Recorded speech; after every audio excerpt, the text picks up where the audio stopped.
Le Tabernacle, un portrait détaillé de Jésus-Christ, volume 2, de Paul Sejong.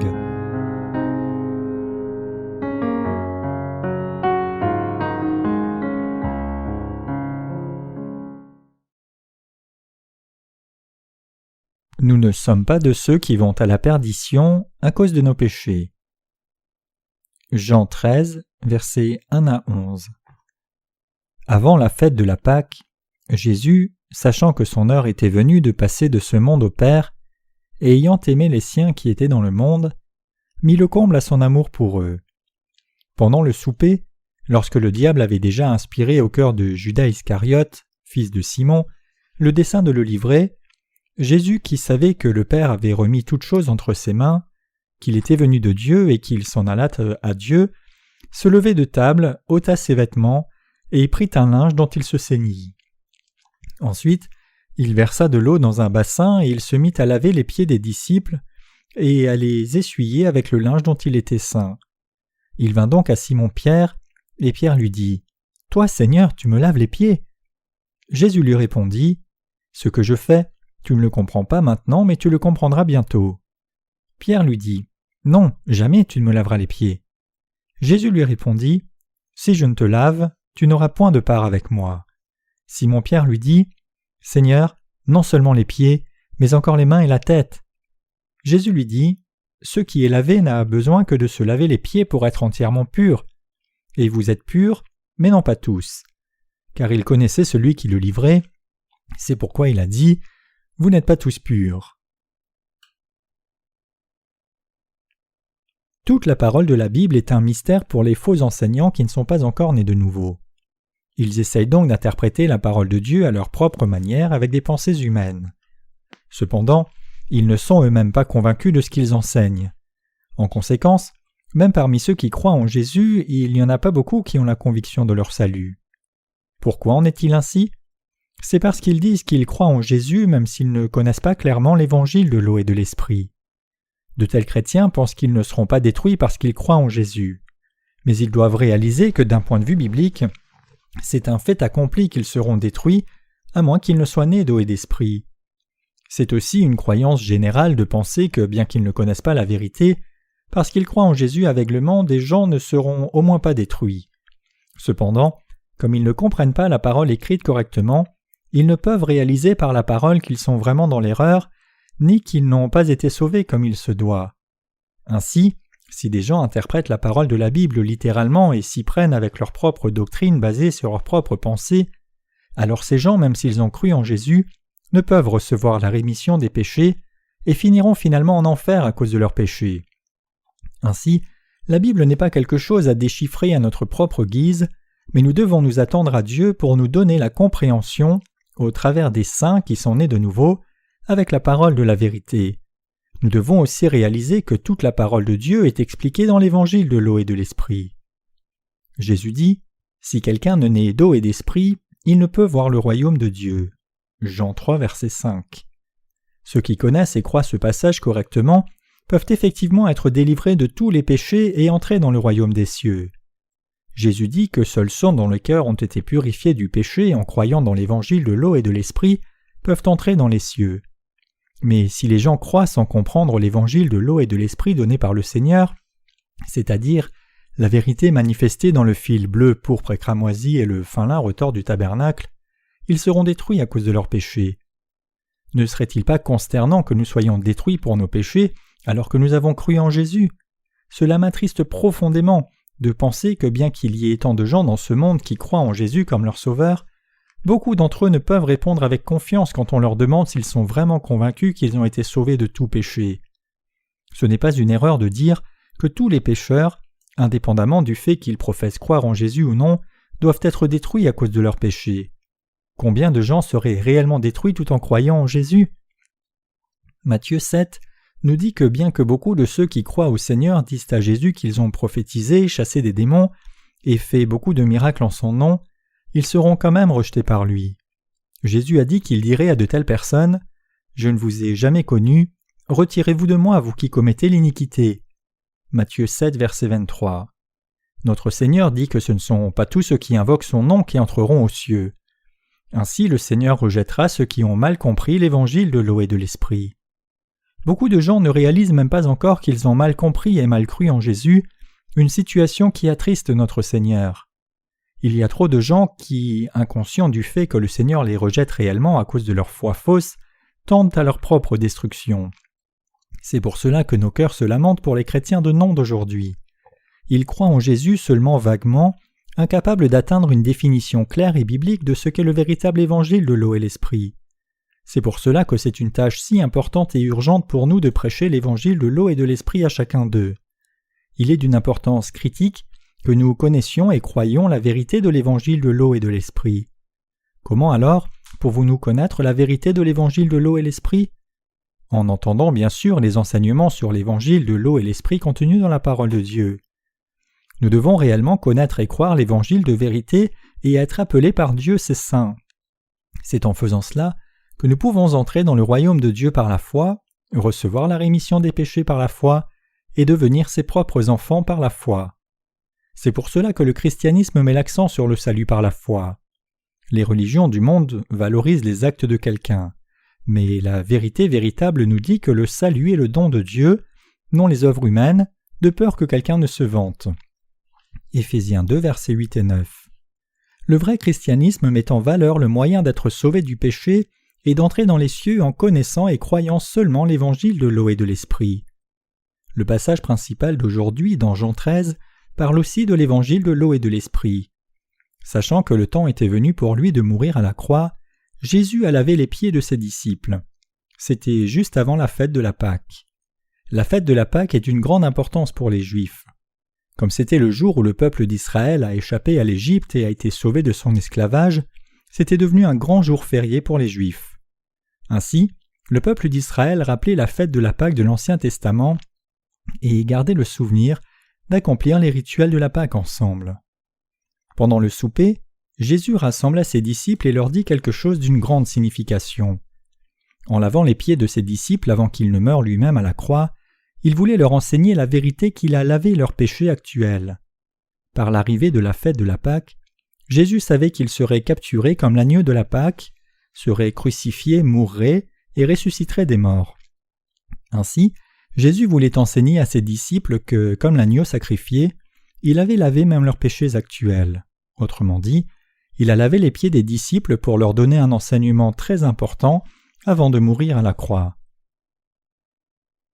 La raison pour laquelle le Seigneur a lavé les pieds de Pierre. Regardons ce que Jésus dit quand il a lavé les pieds des disciples et que Pierre a refusé. « Si je ne te lave, tu n'auras point de part avec moi. » Jean 13, verset 8. Combien cette parole était-elle critique et effrayante. Cependant, Jésus voulait vraiment enseigner à ses disciples le genre de foi qu'il faut pour effacer les péchés actuels et combien il était important pour les disciples et lui-même qu'ils lavent leurs pieds avant qu'ils ne meurent à la croix. Ainsi, Jésus s'est levé de table, a laissé ses vêtements, pris un linge dont il s'est ceint, il a pris ensuite de l'eau dans une bassine et a commencé à laver les pieds des disciples. Il est arrivé autour de Simon-Pierre, mais Pierre a décliné. Il a dit à Jésus, « Toi, Seigneur, tu me laves les pieds ?» Pierre était choqué de ce que Jésus veuille lui laver les pieds. Parce qu'il avait cru en Jésus et l'avait servi comme le Fils de Dieu, c'était dur pour lui d'accepter une telle situation. C'est pour cela que Pierre a demandé comment le Seigneur pouvait vouloir laver les pieds, pendant que si quelqu'un devait laver les pieds, ce serait plutôt à Pierre de laver les pieds du Seigneur, et qu'il ne serait approprié ni courtois de sa part de laisser le Seigneur laver ses pieds. Ainsi, littéralement choqué, Pierre a dit « Toi, Seigneur, tu me laves les pieds » et a refusé d'être lavé.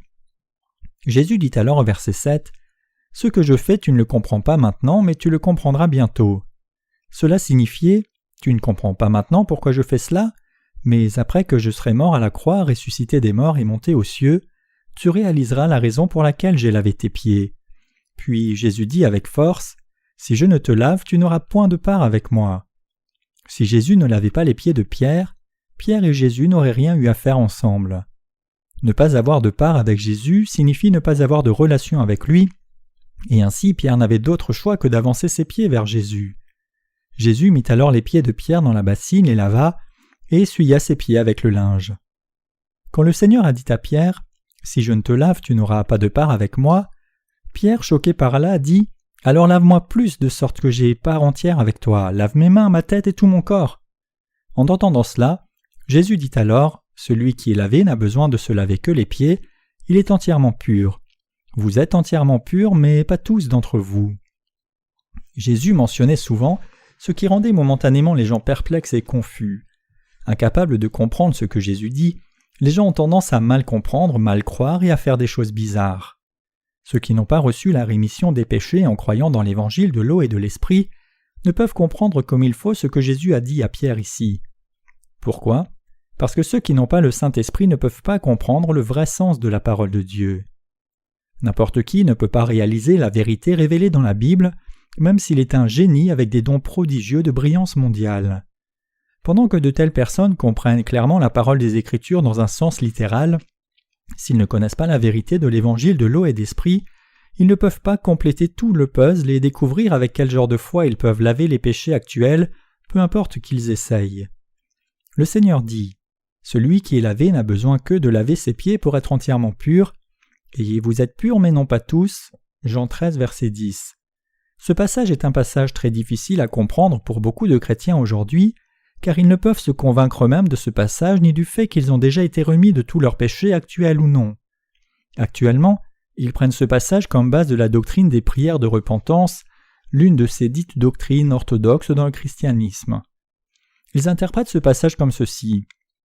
Une fois que nous croyons en Jésus comme notre Sauveur, nous sommes pardonnés de tous nos péchés, y compris le péché originel. Mais parce que nous sommes trop insuffisants pour ne pas pécher chaque jour et donc redevenons des pécheurs, nous devons demander le pardon de Dieu pour être remis de ces péchés actuels. En faisant cela, nous pouvons être purifiés de nos péchés et restaurer notre relation avec lui de nouveau. C'est un non-sens. Pouvez-vous vraiment effacer vos péchés actuels en faisant des prières de repentance ? Qu'en est-il des péchés pour lesquels vous auriez oublié de demander pardon par inattention ? Comment ces péchés pourraient-ils alors être pardonnés ? L'Église, le corps de Dieu, est en fait le rassemblement de ceux qui croient en l'évangile de l'eau et de l'esprit donné par notre Seigneur. Ainsi, quand Jésus dit que son corps est entièrement pur mais que tous les disciples ne le sont pas, il a dit cela en référence à Judas qui n'a pas cru en lui. C'est parce qu'il savait que Judas ne croyait pas en lui qu'il a dit « pas tous ». Nous devons croire que le Seigneur a effacé tous nos péchés une fois pour toutes par l'évangile de l'eau et de l'esprit, la vérité de pivot de la Bible. Ainsi, si nous manquons de connaître les points clés de la parole et essayons de comprendre la parole de Dieu à notre propre façon, nous pouvons tomber dans de grandes erreurs. Maintenant même, beaucoup de gens étant tombés dans de grandes erreurs abandonnent toutes leurs possessions et sont même des martyrs quand ils ne croient même pas correctement en Jésus, mais à la fin ils finiront par être détruits pour leurs péchés. La raison pour laquelle Jésus doit laver nos pieds. Pourquoi Pierre ne pouvait-il pas avoir quelque chose à faire avec Jésus seulement si Jésus lavait ses pieds ? La raison, c'est que Jésus ne pouvait devenir le vrai sauveur de Pierre que s'il effaçait tous les péchés de sa vie entière. Jésus est venu sur la terre, a pris les péchés de l'humanité par le baptême qu'il a reçu de Jean, est mort à la croix ressuscité des morts, et a effacé ainsi les péchés de Pierre et tous les péchés des disciples une fois pour toutes. Jésus voulait imprimer cette vérité dans leur esprit. Mais parce que les disciples ont pensé au lavage des pieds uniquement comme une question éthique, ils n'ont pas compris la raison pour laquelle Jésus lavait leurs pieds. Ils devaient réaliser que non seulement leurs péchés présents, mais les péchés futurs qu'ils commettraient plus tard, seraient aussi en vue de les tuer spirituellement. Ainsi, ils devaient réaliser que même les péchés qu'ils commettraient dans le futur étaient déjà tous transférés sur Jésus par la foi. Parce que Pierre n'aurait pas eu de part avec Jésus, à moins que ce ne soit le cas, Pierre devait réaliser la grande leçon de Jésus qui lavait ses pieds aussi bien que les autres disciples. Jésus devait enseigner à Pierre la vérité selon laquelle, en étant baptisé, il a lavé tous les péchés commis par Pierre par ses insuffisances et faiblesses. C'est pour cela que Jésus devait laver les pieds de Pierre, et Pierre devait avoir les pieds lavés par Jésus. Pierre a pu avoir sa part avec Jésus seulement s'il croyait que tous les péchés qu'il avait commis durant sa vie sur le compte de ses faiblesses et insuffisantes étaient aussi effacés une fois pour toutes quand Jésus a été baptisé par Jean. Nous pouvons comprendre la vérité de l'eau et de l'esprit en entendant la parole de Dieu. C'est la connaissance et la foi dans la parole de l'évangile de l'eau et de l'esprit qui a remis tous nos péchés et qui peut nous purifier de tous nos péchés actuels aussi. Jésus dit « celui qui s'est lavé n'a besoin de laver que ses pieds. Parce que Jésus a déjà effacé tous nos péchés et nous a purifiés, ceux qui croient cela sont ceux qui ont la rémission de tous leurs péchés. Jésus-Christ a en effet effacé tous les péchés en étant baptisé dans le Jourdain et en prenant tous nos péchés. En allant à la croix, étant crucifié, versant son sang, mourant et ressuscitant des morts, il est devenu notre Sauveur éternel. Par le baptême qu'il a reçu et le sang de la croix, le Seigneur est devenu notre parfait Sauveur. Comme cela, au travers de l'évangile de l'eau et l'esprit, notre Seigneur a rendu capable tous ceux qui croient en lui d'être lavés de tous leurs péchés, une fois pour toutes par la foi.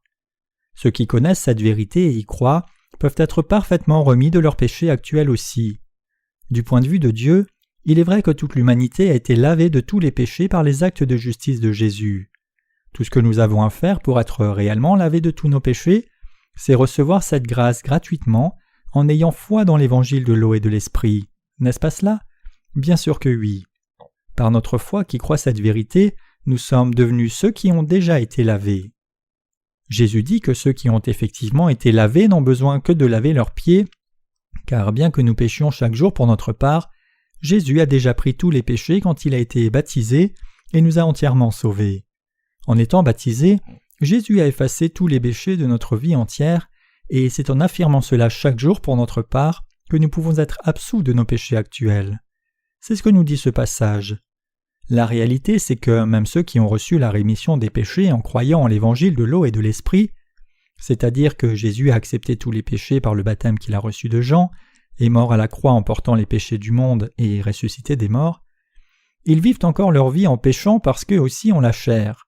Cependant, Dieu a déjà pris même tous les péchés actuels que les gens commettent de jour en jour, après avoir cru en Jésus, parce qu'il est puissant. Transcendant le temps, d'éternité en éternité, Dieu a une fois pour toutes accompli cette œuvre qui a effacé tous les péchés de l'humanité. Ainsi, Jésus a accepté tous les péchés de notre vie entière à travers Jean après avoir été baptisé, est mort à la croix en les portant tous, est ressuscité des morts, et il a lavé nos péchés. Encore, en dépit de cela, comment croyons-nous? En dépit du fait de croire en cette vérité, chaque jour nous sommes encore troublés par les péchés que nous commettons dans nos vies et nos insuffisances. C'est pour cela que chaque jour nous devons réaffirmer par notre foi la vérité qui dit que Jésus a pris sur lui tous ces péchés que nous commettons tout au long de notre vie entière pendant que nous marchons sur la terre. En étant baptisé, Jésus a effacé les péchés du monde une fois pour toutes, mais nous devons réaffirmer cette vérité par notre foi jour après jour, moment après moment. Comme Pierre, pour rester uni avec Jésus par la foi, il devait se souvenir que Jésus avait lavé ses pieds, et pour que nous restions dans son salut, nous aussi devons affirmer chaque jour la vérité qui dit qu'il a déjà effacé tous nos péchés par son baptême et le sang de la croix. Mais ceux qui ne croient pas cette vérité ne peuvent pas effacer le moindre de leurs péchés pour toujours. Ceux qui n'ont pas effacé tous leurs péchés en ne croyant pas dans l'évangile de l'eau et de l'esprit sont ceux qui n'ont pas de part avec Jésus. Bien que chaque jour ils essayent sans cesse d'effacer leurs péchés ne sont pas effacés, car les péchés qu'ils essayent d'effacer en faisant des prières de repentance ne sont pas des péchés si légers. Chaque péché est poursuivi par le terrible jugement de Dieu. Ainsi, ceux qui essayent d'effacer leurs péchés avec leurs propres prières de repentance, au lieu de les laver en croyant en l'évangile de l'eau et de l'esprit, expérimenteront et réaliseront que pas même une minuscule part de leurs péchés n'est effacée. Pourrions-nous effacer nos péchés en faisant de telles prières de repentance tous les jours? Même si nous-mêmes croyons que nous avons effacé nos péchés par nos prières de repentance, ces péchés restent réellement intégralement présents. Seuls ceux qui ont lavé leur corps entier en croyant dans l'évangile de l'eau et de l'esprit sont qualifiés pour laver les pieds pendant qu'ils vivent leur vie, et eux seuls aussi sont couverts de la grâce qui les rend capables d'effacer leurs péchés par la foi chaque jour et de garder ainsi leur pureté pour toujours. En étant baptisés, Jésus a pris tous nos péchés actuels une fois pour toutes. Nous croyons donc que par son baptême, Jésus a pris aussi tous les péchés que nous commettons à cause de nos insuffisances alors que nous vivons nos vies, et qu'il a porté toute leur condamnation aussi. Jésus nous dit, en d'autres termes, que ça ne doit pas être quelque chose de tel que de trembler ou mourir pour être tombé dans nos propres faiblesses. Après que Jésus ait lavé les pieds des disciples, tout ce qu'il restait était de mourir à la croix, ressusciter des morts et monter aux cieux. Jésus ne serait plus aux côtés des disciples, mais en accord avec la parole écrite, il serait à la droite du trône de Dieu le Père, et il a promis qu'il reviendra. Mais si Jésus était mort à la croix sans enseigner ses disciples à ce sujet, comment aurait-il pu rester sur la terre et répandre l'évangile de l'eau et de l'esprit? Les disciples de Jésus auraient vécu en commettant des péchés, car ils étaient faibles et insuffisants, et, sans savoir quoi faire quand ils commettraient les péchés de jalousie, d'avarice ou autres, ils n'auraient pas été en mesure de vivre par la foi. Comment auraient-ils alors pu répandre l'évangile aux autres? Ils n'auraient pas pu le faire. C'est pour cela que Jésus devait dire à ses disciples qu'il avait déjà effacé tous les péchés, et c'est pourquoi il a lavé leurs pieds. Comme la rémission du péché manifestée dans le tabernacle. Si nous ouvrions et passions la porte du parvis du tabernacle, nous verrions d'abord l'autel des holocaustes et la cuve des reins. La première leçon que nous fournit le tabernacle pour notre vie de foi est que si nous avons du péché devant Dieu, la condamnation du péché nous attend. Nos vies de foi, comme indiqué par l'autel des holocaustes aussi, commencent fondamentalement par la condamnation du péché et la mort. Nous devons être condamnés devant Dieu pour nos péchés, mais le Seigneur vint sur cette terre pour prendre nos péchés. Comme les offrandes de sacrifice de l'Ancien Testament acceptaient les iniquités des pécheurs, par l'imposition des mains, versaient leur sang et mouraient, et leur chair était placée sur l'autel des holocaustes et brûlée par le feu, étant ainsi sévèrement condamnés pour l'iniquité des pécheurs, en portant le jugement de feu, Jésus en fit autant pour nous. Au lieu que nous ne mourions, Jésus reçut l'imposition des mains de Jean, versa son sang et mourut sur la croix, et paya ainsi le salaire de nos péchés par sa propre mort. Nous péchons chaque jour, et nous continuerons de pécher jusqu'au jour où nous mourrons. Vous et moi étions de ceux qui ne pouvaient faire autrement que de mourir pour nos péchés, mais pour sauver de telles personnes que nous de leurs péchés et de la condamnation, le Seigneur laissa son trône de gloire du ciel et vint sur cette terre, prit nos péchés en recevant le baptême de Jean sur son propre corps, abandonna son corps à la croix, fut crucifié et versa son sang précieux, ressuscita des morts et devint ainsi notre vrai Sauveur. Réaliser et reconnaître la loi de la mort, que nous devons être condamnés et mourir pour nos péchés, est le point de départ de la foi.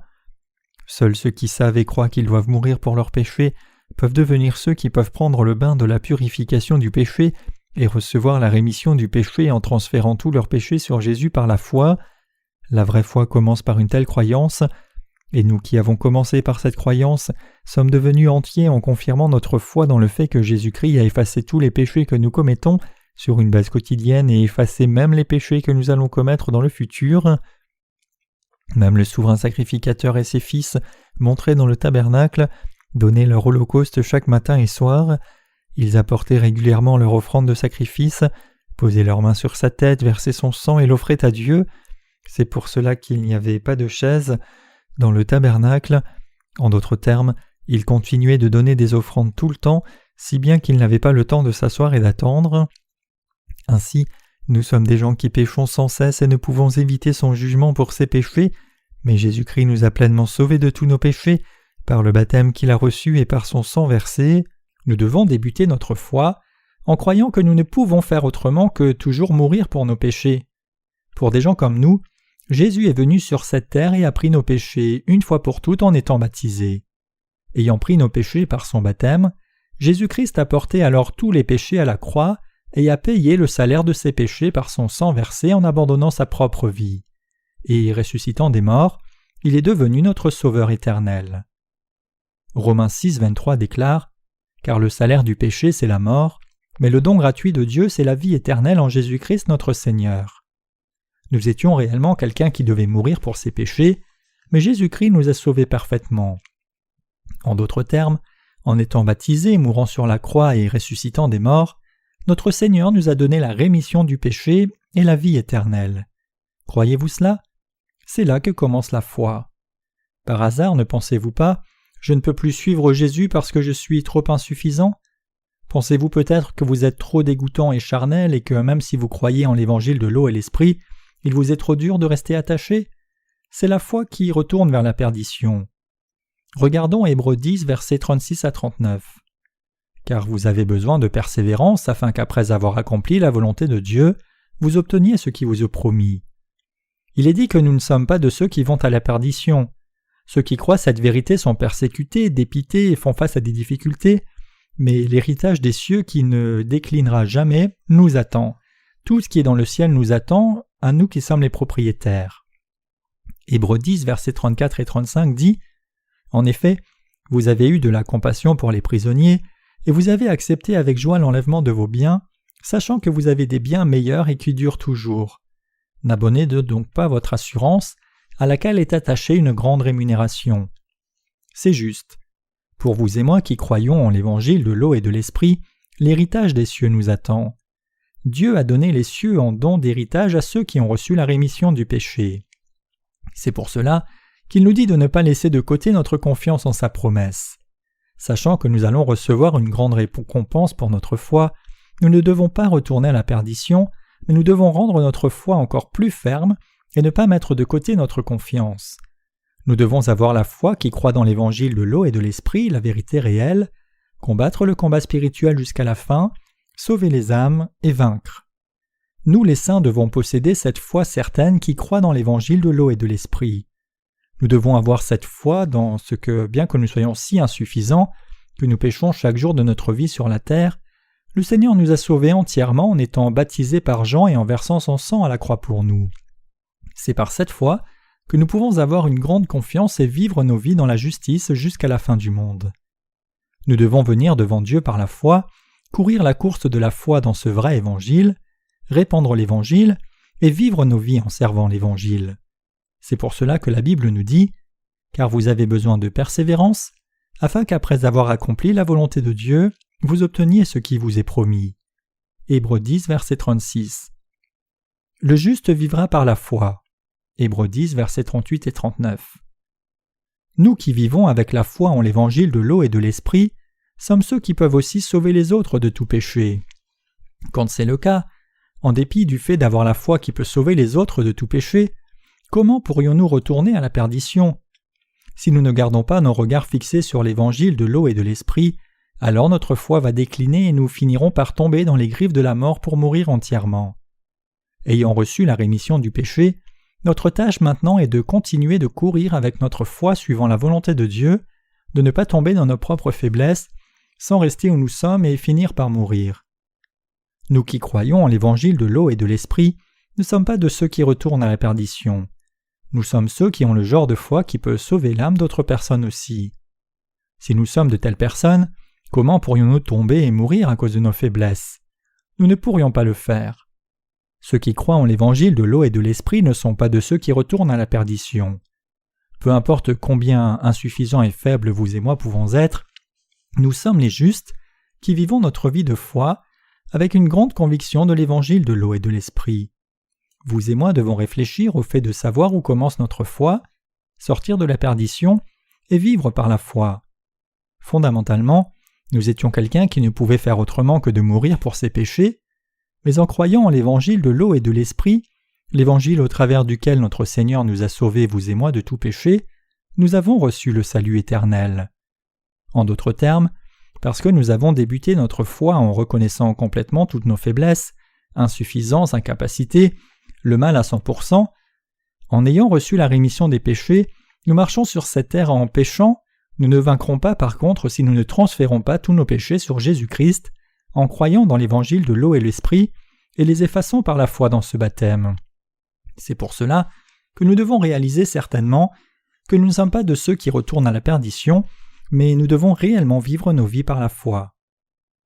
Parfois, liés par nos propres circonstances et situations, nous pouvons tomber dans diverses épreuves et difficultés, et comme nous sommes faibles, nos vies de foi peuvent aussi être atteintes, incapables de continuer d'agir. Mais nous n'allons pas mourir. C'était pour enseigner cela à Pierre qui lui a dit « Si je ne te lave, tu n'auras pas de part avec moi. » Jésus a effacé tous les péchés de Pierre. Tout comme le Seigneur a été baptisé et a pris sur lui tous les péchés commis par Pierre tout au long de sa vie, est mort à la croix, ressuscité des morts et l'a sauvé ainsi, le Seigneur nous a aussi sauvés, vous et moi, de tous nos péchés de la condamnation. S'il ne l'avait pas fait, comment pourrions-nous, vous et moi, avoir quelque chose à voir avec Jésus? Si ce n'était par l'évangile de l'eau et de l'esprit, comment aurions-nous pu être sauvés de tous nos péchés et amener d'autres personnes au salut aussi? Nous n'aurions rien pu faire de tout cela si ce n'était à cause de l'évangile de l'eau et de l'esprit. C'est cette vérité que Jésus voulait enseigner à Pierre. Vous et moi avons entendu et compris cet enseignement, mais comment sommes-nous réellement? Ne nous sentons-nous pas souvent déprimés dans l'esprit à cause de nos insuffisances? Tombons-nous alors dans nos propres faiblesses ou non? Parce que nous voyons que nous sommes si insuffisants et faibles, nous sommes en situation de tomber dans l'autosuffisance facilement. Vous pouvez même vous demander « Comment pourrais-je suivre Jésus jusqu'à la fin? Je ferais mieux de m'arrêter et de le suivre dès maintenant. Je suis sûr que le Seigneur pense aussi que c'est mieux pour moi de quitter l'Église. » Si ce n'était pas à cause de l'évangile du baptême que Jésus a reçu, nous aurions fini par tomber dans la perdition éternelle. Croyez la vérité qui dit que même si vous et moi n'avions d'autre choix que de mourir pour nos péchés, le Seigneur nous a déjà délivrés de nos péchés et de la condamnation. Même si notre chair est trop faible et que nous ne pouvons faire autrement que pécher de nouveau après avoir reçu la rémission, nous devons toujours reconnaître le salut parfait et éternel de Jésus, accompli par le baptême qu'il a reçu et son sang versé. Vous et moi devons confesser notre foi. Fondamentalement, je ne peux que mourir pour mes péchés, c'est vrai. Mais le Seigneur n'est-il pas venu sur la terre pour moi et n'a-t-il pas pris tous mes péchés en étant baptisé? Jésus n'a-t-il pas accepté que tous mes péchés soient transférés sur lui au travers de son baptême? Et n'est-il pas mort sur la croix? N'est-il pas ressuscité des morts et ne vit-il pas maintenant? Comme mes péchés ont été transférés sur Jésus-Christ, peu importe combien je suis insuffisant et peu importe combien mes insuffisances sont révélées, je suis toujours sans péché. Je ne suis donc pas de ceux qui retournent à la perdition et qui meurent. En croyant de la sorte, nous devons mettre nos faiblesses de côté. Même si nous aurons encore des insuffisances demain, en croyant dans le baptême que Jésus a reçu dans l'évangile de l'eau et de l'esprit, nous pouvons toujours mettre nos faiblesses de côté. Par notre foi, nous devons mettre de côté la mort spirituelle et les malédictions qui nous visitent dans nos faiblesses.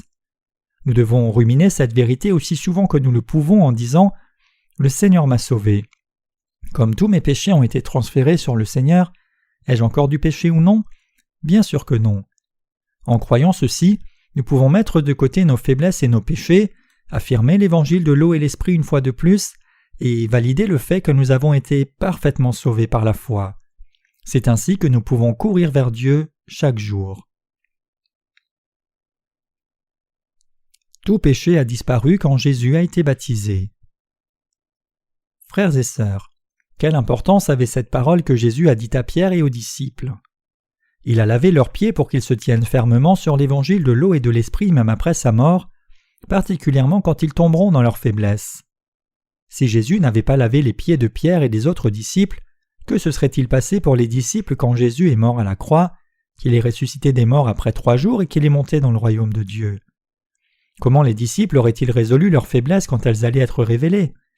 Ils devaient les résoudre par la foi qui croit au baptême que Jésus a reçu, et s'ils n'avaient pas cru ainsi, alors il leur aurait été difficile de résoudre les problèmes.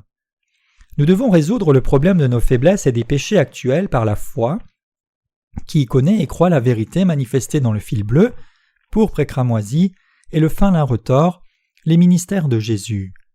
Si Jésus n'avait pas enseigné ses disciples au sujet de la puissance du baptême qu'il a reçu, ses disciples auraient aussi désespéré et ils seraient morts spirituellement. Ils n'auraient pas eu la force de posséder la foi pour dédier leur vie entière à l'Évangile, dédier leur vie au salut des âmes des autres et à la fin même être martyrs, et ils auraient donc finalement manqué de défendre leur foi et désespéré. Mais selon la tradition orale qui nous est transmise, il est dit que les 12 disciples de Jésus ont tous prêché l'Évangile et ont tous été martyrs.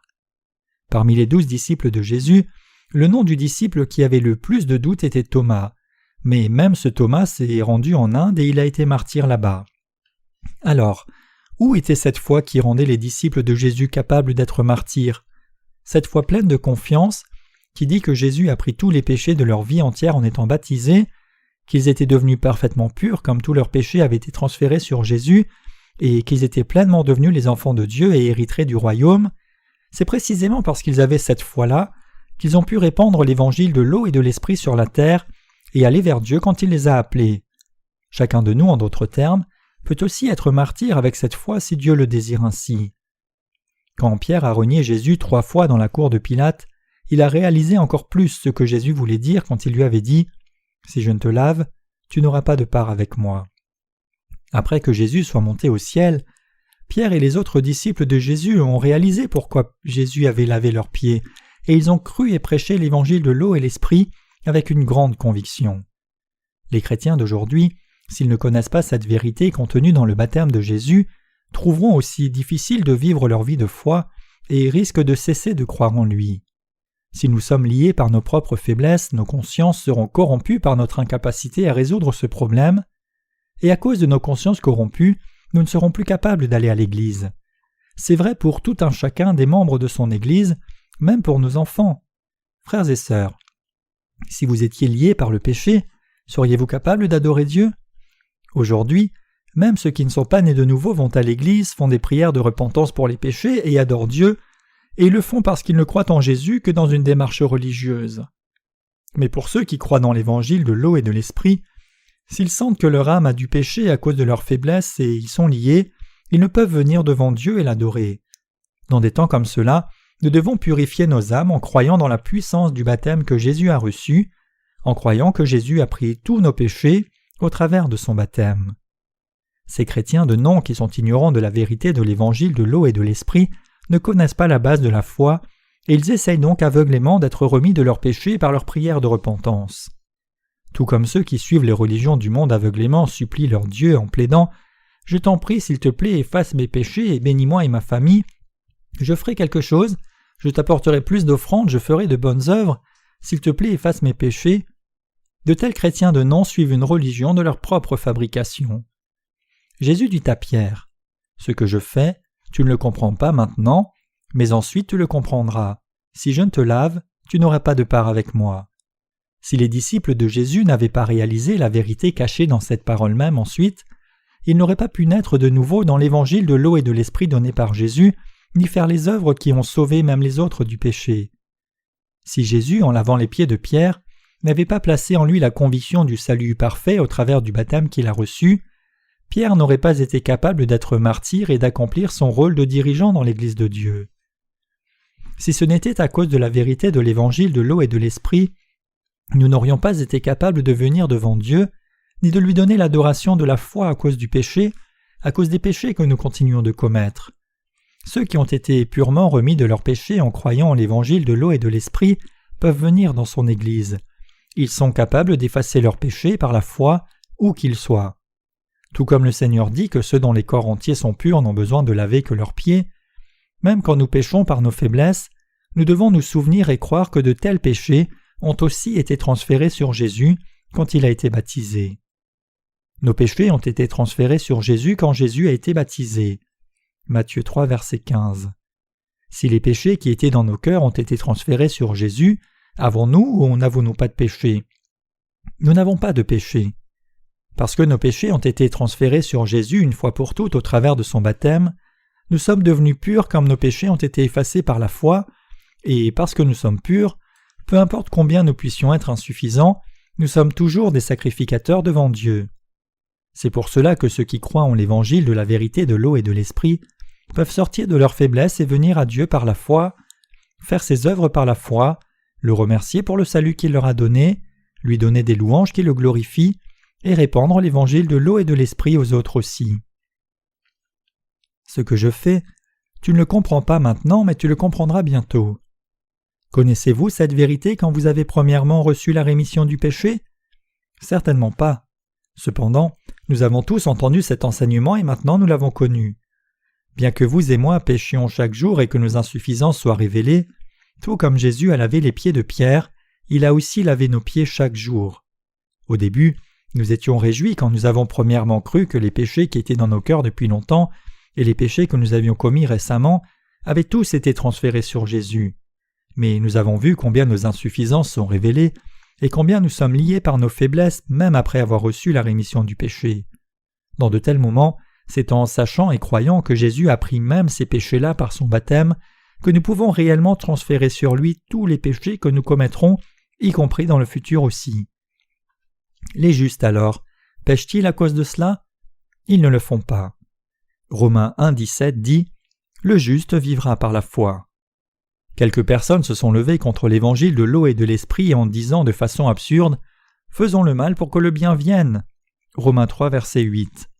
Ceux qui sont nés de nouveau peuvent-ils pécher plus librement après avoir reçu la rémission du péché? Absolument pas. Quand nous pensons dans la foi dans l'évangile de l'eau et de l'esprit, frères et sœurs, avons-nous du péché ou pas? Bien sûr que non. Aussi, même si nous avons des insuffisances, sommes-nous imparfaits ou parfaits par la foi? Nous sommes parfaits. Quand Jésus nous dit que nos corps entiers sont purs, il voulait dire que par son baptême, le sang et la résurrection, il nous a rendus parfaitement purs. Nous aussi avons connu la puissance de l'évangile de l'eau et l'esprit après avoir cru en Jésus. Ainsi, nous devons appliquer cette puissance de l'évangile de l'eau et de l'esprit à notre vie chaque jour. Comme nous appliquons cette foi chaque jour, nous nous fatiguerons peut-être plus tard en nous étonnant du temps qu'il nous faut pour faire cela, mais à ce moment précis, où devons-nous retourner de nouveau? Nous devons revenir au Seigneur en croyant que bien que nous ne puissions que mourir pour nos péchés, le Seigneur nous a sauvés de tous les péchés en prenant nos péchés par son baptême, en mourant sur la croix et en ressuscitant des morts. Souvenez-vous que les sacrificateurs devaient donner des holocaustes dans le parvis du tabernacle chaque jour et laver leurs mains et leurs pieds à la cuve d'airain chaque fois qu'ils y passaient. Comme eux, nous devons penser au premier amour du Seigneur et le ruminer par notre foi.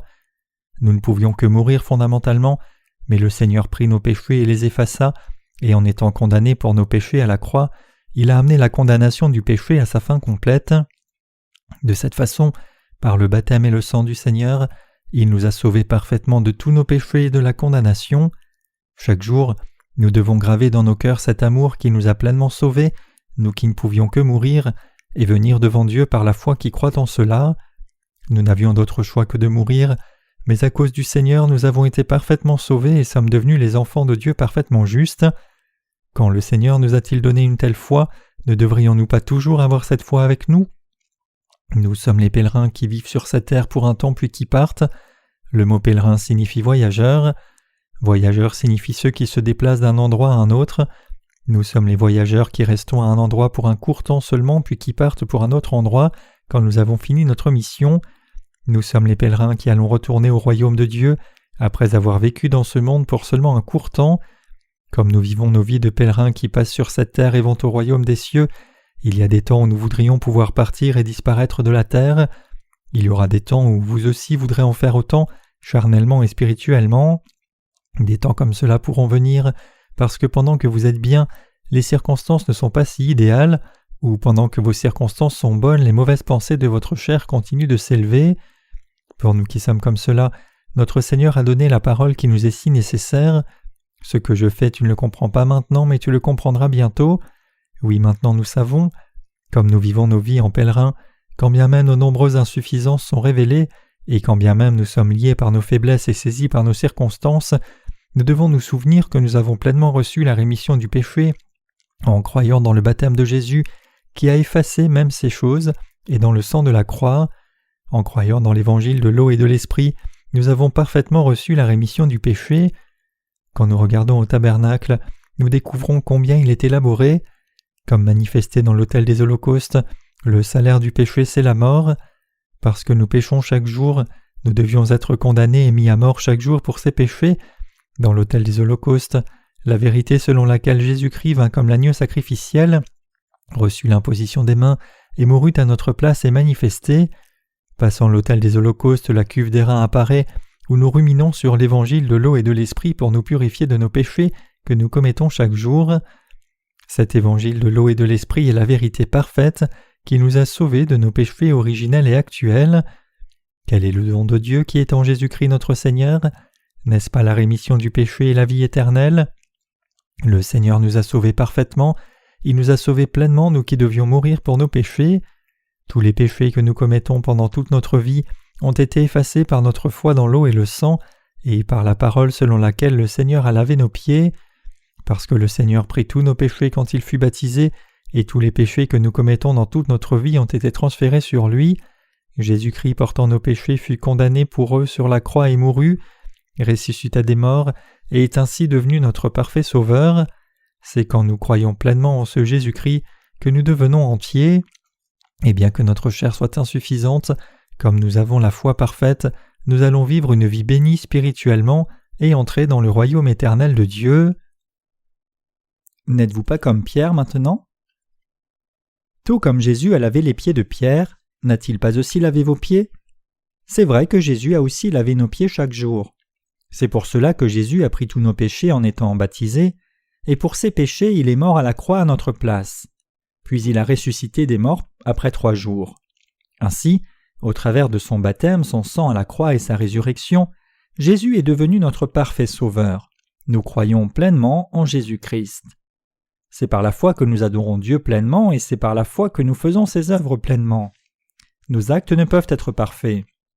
C'est pour cela que nous devons vivre comme des disciples de Jésus en croyant dans l'évangile de l'eau et de l'esprit. Nous ne sommes pas ceux qui retournent à la perdition de la foi. Bien que nous puissions être insuffisants, nous pouvons courir par la foi et nous devons en fait courir encore plus par la foi. Le juste vivra par la foi. Cherchez premièrement le royaume de Dieu et sa justice. Étant donné le fait que nous sommes devenus justes par la foi, et ainsi ce qui sauve des âmes d'autres personnes, si nous ne nous dédions pas nous-mêmes à la mission de Dieu pour le salut des autres, nous tomberons dans la voie de la perdition et du désespoir, et nous finirons par mourir dans nos péchés. Ceux qui sont sans péché se réjouissent en faisant ces œuvres justes. Ils se réjouissent de répandre l'évangile de Dieu qui sauve les autres âmes. Mais les pécheurs ne se réjouissent pas de faire ce qui est bien. Pour ceux qui ont reçu la rémission des péchés, faire ce qui est juste devient le pain spirituel. Répandre l'évangile de par le monde entier est la bonne chose à faire qui sauve les autres âmes, mais en même temps c'est aussi notre propre pain de vie. En faisant ce qui est juste, nos cœurs sont remplis de l'esprit et de nouvelles forces apparaissent en nous. Comme nos esprits grandissent et mûrissent, nous devenons plus sages. Donc pour vivre comme Abraham, être bénis par Dieu et partager les bénédictions avec les autres, nous devons aimer la justice, aimer ce qui est bon et aimer répandre l'Évangile. Bien que nous soyons faibles, sans que nous ne continuions de faire ces œuvres justes, nos âmes vont mourir. Nous mourrons sûrement spirituellement si nous arrêtons de travailler pour sa mission de justice. C'est pour cela que Jésus a dit « Bienheureux ceux qui ont faim et soif de justice, car ils seront rassasiés. » Matthieu 5, verset 6. Jésus dit aussi « Bienheureux ceux qui ont le cœur pur, car ils verront Dieu. » Matthieu 5, verset 8. Ceux qui ont reçu la rémission du péché et croient que le Seigneur a complètement effacé tous nos péchés verront Dieu. Et ils croient en Dieu, ils suivent et répandent les bénédictions célestes de par le monde entier. Nous sommes devenus parfaits par la foi. Nous ne pouvons que mourir pour nos péchés, mais le Seigneur est venu sur la terre, a été baptisé, puis il est mort à la croix à notre place, et nous a ainsi sauvés parfaitement. C'est la vérité et le chemin vers le royaume des cieux. Réaliser cela, c'est réaliser la base de la foi. Il n'y a pas d'autre chemin que cela. Nous ne pouvons entrer dans le ciel par nos bonnes œuvres. Ce n'est qu'en réalisant et en croyant dans ce que le Seigneur a fait pour nous que nous pouvons entrer au ciel. Grosso modo, si nous divisons les gens en 2 sortes, il y a ceux qui sont utilisés pour ce qui est juste et ceux qui sont utilisés pour ce qui est mal. Ceux qui sont utilisés pour ce qui est mal ne sont pas ceux qui ont reçu la rémission des péchés correctement. En croyant dans ce que le Seigneur a fait pour nous, nous sommes devenus des instruments de justice, mais ceux qui n'ont pas reçu la rémission des péchés ne peuvent faire autrement que de rester des instruments du diable, indépendamment de leur propre volonté. À cet instant, je vous dis avec confiance que Dieu nous a donné son salut parfait, la foi parfaite et la parfaite rémission du péché. Vos œuvres sont-elles insuffisantes même quand vous croyez dans cet évangile, et par hasard vos cœurs sont-ils repoussés par cela? Vous n'avez pas besoin d'être comme ceci, car le juste peut vivre par la foi. Si ce n'était pas le Seigneur, qui ne peut être ignorant de nos insuffisances et nos faiblesses, ayant déjà pris toutes ces choses par son baptême? Laissez-moi vous donner un exemple du quotidien de quelle insuffisance nous avons. Nous jouons parfois au foot ensemble. Quand mon équipe est en difficulté, avec la balle qui arrive vers notre but, je la repousse souvent ou je l'attrape avec mes mains. Suis-je un goal? Bien sûr que non. Je voulais seulement gagner. Dans une telle situation, chacun de nous, les ministères, les saints, les ouvriers de Dieu, faisons tout ce qui nous est possible pour essayer de gagner. Vous pouvez oublier de faire simple. Pour gagner, nous faisons toutes sortes de jeux. Le jeu est disputé si fort que chacun fait tout ce qu'il peut pour gagner, si bien qu'il semble n'y avoir aucun autre jeu qui révèle le portrait nu et essentiel du comportement humain mieux que le foot. Si notre équipe est en difficulté, nous n'hésitons pas à faire de faux gestes, de jouer de ruses et d'insister dans nos voix. Toutes ces choses sont acceptables pour nous, mais si l'autre équipe nous trompe, nous crions à la faute et nous demandons à l'arbitre de sortir un carton jaune, mais même le jugement de l'arbitre ne peut présager quelque effet. C'est ce que nous sommes vraiment. Nous voulons toujours ce qui est avantageux pour nous, pour notre équipe et pour nous-mêmes, et nous ne voulons que ce qui nous est bénéfique. Dieu a sauvé des gens comme nous. Bien que nous soyons toujours pleins de défauts et rampants sans loi, du moment que notre foi est concernée, nous sommes devenus ceux qui sont nés de nouveau sans défaut. Le Seigneur nous a complètement sauvés de tous nos péchés. C'est pour cela que nous appelons le Seigneur Dieu du salut et le Dieu du salut comme notre Seigneur. Le Seigneur est notre Dieu du salut. Pierre a confessé « Tu es le Christ, le Fils du Dieu vivant » Matthieu 16, verset 16. Et le Seigneur a approuvé sa foi bénie comme donnée par Dieu. Le mot Christ ici signifie celui qui a pris nos péchés sur son propre corps et les a effacés tous. Jésus-Christ est le Fils du Dieu vivant. Comme Fils de Dieu et notre Sauveur, il nous a sauvés parfaitement. Donc soyez fermes dans vos cœurs, même si vous pouvez vous sentir trop insuffisants et faibles pour servir l'Évangile. Vos âmes, votre cœur et votre corps ne devraient pas être rejetés et arrêtés, plutôt fortifiez-les par la foi et devenez des gens fermes et grands dans la justice qui répandent la foi largement et au loin. Regardez-moi, je n'ai rien à montrer dans ma chair, mais ne suis-je pas en train de répandre l'Évangile de par le monde? N'êtes-vous pas aussi comme cela? Ne croyez pas que ceux qui semblent apparaître sans insuffisance sont vraiment libres de toute limitation. Les pécheurs sont hypocrites. Les hypocrites aussi sont les mêmes êtres humains que vous, donc comment leur chair pourrait être si bonne, digne ou pure? Ce qui est toujours insuffisant, c'est la chair des êtres humains. Vous devez réaliser que ceux qui mettent en avant leur vertuosité, spécialement dans les communautés chrétiennes, ne font que mettre en avant leur nature hypocrite et fraudeuse. Notre Dieu nous a sauvés parfaitement. Ainsi, nous pouvons servir l'évangile de l'eau et de l'esprit par notre foi qui nous a rendus parfaits, fortifiés par cette justice parfaite de Dieu. Nous remercions Dieu de nous avoir permis d'être sauvés par la foi, par la vérité du salut qu'il avait planifié même avant la fondation du monde. Tous vos péchés ont déjà été effacés quand Jésus a été baptisé et a versé son sang à la croix. J'espère que vous croyez tous cette vérité.